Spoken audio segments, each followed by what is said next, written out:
नमस्कार, मैं हूं vastu expert engineer KP Singh. मैंने अपने वास्तु विजिट में लोगों को छोटे छोटे वास्तु दोष के कारण परेशान होते हुए देखा है। किसी के यहाँ मेडिकल रिलेटेड प्रॉब्लम जैसे कैंसर, किडनी, मेंटल इलनेस, घुटने का दर्द या फिर कोई और क्रॉनिक डिजीज़ है। वास्तु पुरुष के जिस बॉडी पार्ट में दोष होगा, घर में वही परेशानी होगी।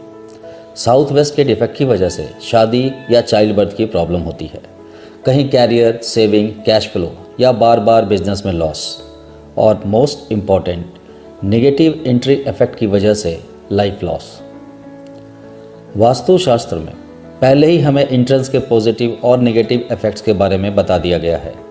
जो घर वास्तु के सिद्धांतों के अनुसार बनते हैं वहाँ 100% ग्रोथ है, और जिस भवन में पंच तत्वों की एनर्जी बैलेंस फॉर्म में नहीं है वहाँ पीड़ा है। इसे ही वास्तु दोष कहते हैं। तो इन्हें बैलेंस करने से ही आपके जीवन में बदलाव आते हैं। ऐसे छोटे छोटे कई उपाय हैं जिनसे बिना तोड़ फोड़ के उन वास्तु दोषों से मुक्ति मिल सकती है। जिन लोगों के यहाँ हमने ये वास्तु उपचार किए उनके लिए ये रिजल्ट मैजिकल है, और मैं इसे मैजिक नहीं, साइंस ऑफ फॉर्चून कहता हूँ, क्योंकि ये साइंस की तरह कॉज एंड इफेक्ट पर आधारित है। सिर्फ महंगे मटेरियल और इंटीरियर्स घर में लगा देने से समृद्धि नहीं आती, जैसे कागज के फूल से खुशबू नहीं आती है, क्योंकि हमारी फैमिली के हेल्थ और वेल्थ से बढ़कर कुछ भी नहीं है। वास्तु पंच तत्वों को हमारे घर में बैलेंस करने का विज्ञान है, इसलिए इसे जानिए और इसका लाभ लीजिए। Nature start supporting you in terms of positive vibes when your home is designed और बैलेंस्ड एज पर वास्तु।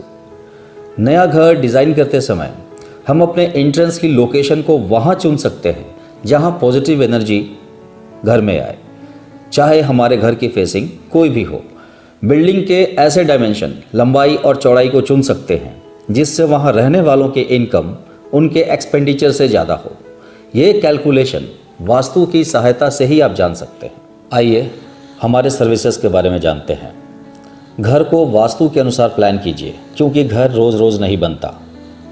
हमने ऐसे कई नक्शे अपने वास्तु प्रैक्टिस में देखे जो वास्तु के हिसाब से बने थे और वास्तु चेक करने के लिए हमारे पास आए, और उनमें कई वास्तु दोष थे। बाद में अफसोस या तोड़ फोड़ करने से अच्छा है अपने घर का नक्शा चेक करवा कर भवन बनवाएं। जो घर बना चुके हैं और उन्हें लगता है कि उनके घर में वास्तु दोष है, तो अपने घर का मैप हमें भेज सकते हैं और हमसे बात कर सकते हैं। बिना तोड़ फोड़ के भी कुछ उपाय हैं जो आपके घर की एनर्जी को पंच तत्वों की सहायता से बैलेंस कर सकते हैं। यदि आप किसी अपार्टमेंट में फ्लैट खरीद रहे हैं तो भी आप ये जान सकते हैं कि उस फ्लैट का वास्तु मैनेजेबल है या नहीं।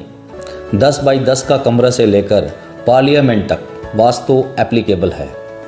स्थापत्य कला हमारे ऋषि मुनियों द्वारा समृद्ध जीवन जीने का सूत्र है। इसे एक्सपीरियंस कीजिए। आप सभी का इस वीडियो को देखने के लिए कोटि कोटि धन्यवाद और अभिनंदन। एक निवेदन है, इसे लोगों के साथ शेयर कीजिए। Be blessed with vastu.